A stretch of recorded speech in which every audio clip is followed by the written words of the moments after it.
All right, I got to do a quick walk around on this thing. This lady called us on the 69 Road Runner.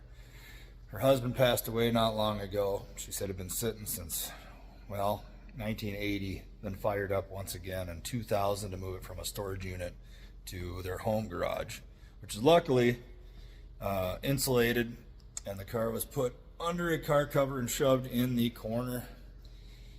Thank God, because everybody keeps saying, oh, that ain't no barn find. No, you're absolutely right. It was not a barn find at all. It was a garage find, well-kept garage find.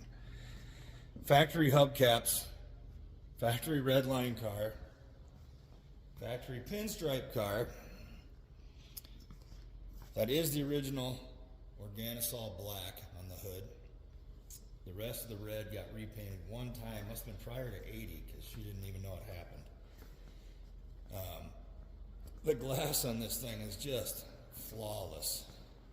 Truly. I mean, even the rubbers are like brand new. Interior is almost like new. A couple little flaws, of course. But I'm going to go ahead and do a walk around and get some different clips of this thing, because I've never seen one this pure.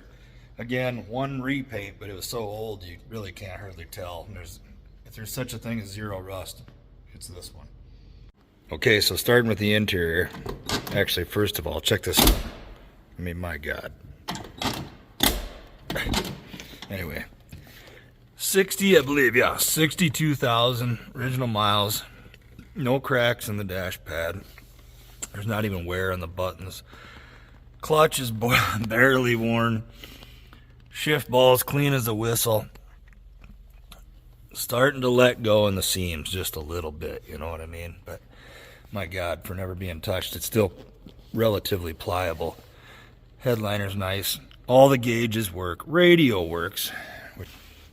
I mean, these jams and everything look damn near like new. On top of that,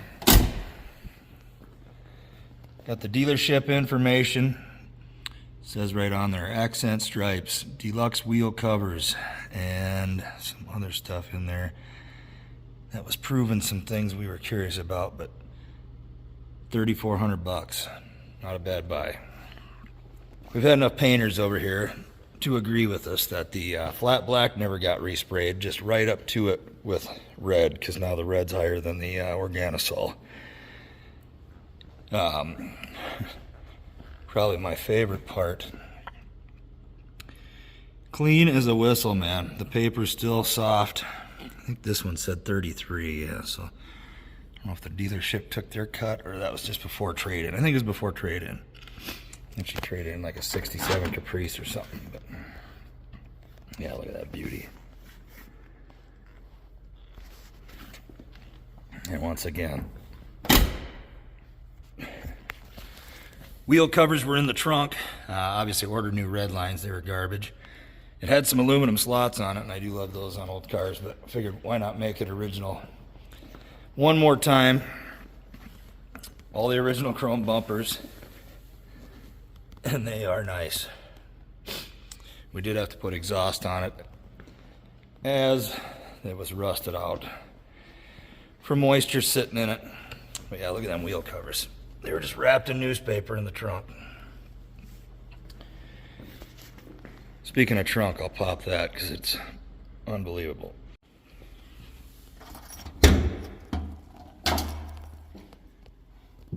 Factory spare and jack and accessories. Trying to find all that crap can be a challenge from time to time. None of this has ever been repainted, just exterior only. It's a pretty darn solid. And here, my favorite part. Luckily, this is already ripped, so I can lift it up without worrying too much. But look at that. You don't see that every day.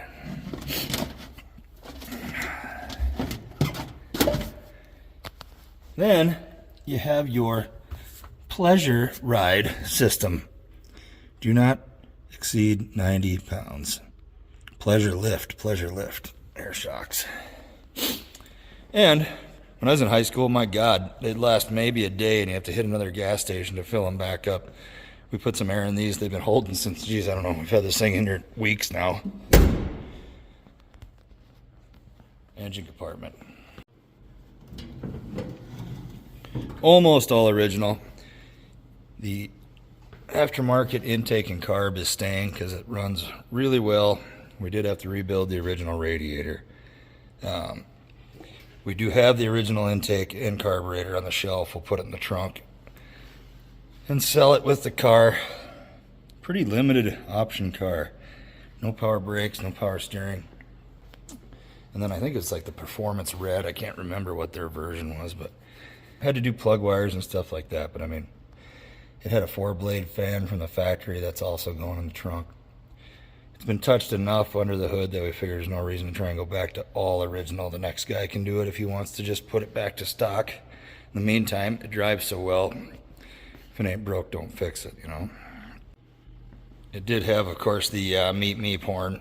And it was all faded out. We couldn't quite get it to sound right, even with adjusting it a little bit. And sure as heck, deep down in the trunk was an OEM replacement. So we went ahead and replaced that. And it does sound right now. Also had OEM exhaust tips laying back there too, which came in handy. So anyway, it sounds right now. And these tips were also in the trunk. Straight from Mopar way back when. Must have planned on putting them on in the 80s and never got around to it. So anyway, somehow or another, these things do still exist. I mean, this one was in my hometown in a garage behind a golf course for the last 45 years, and I had no idea it was there.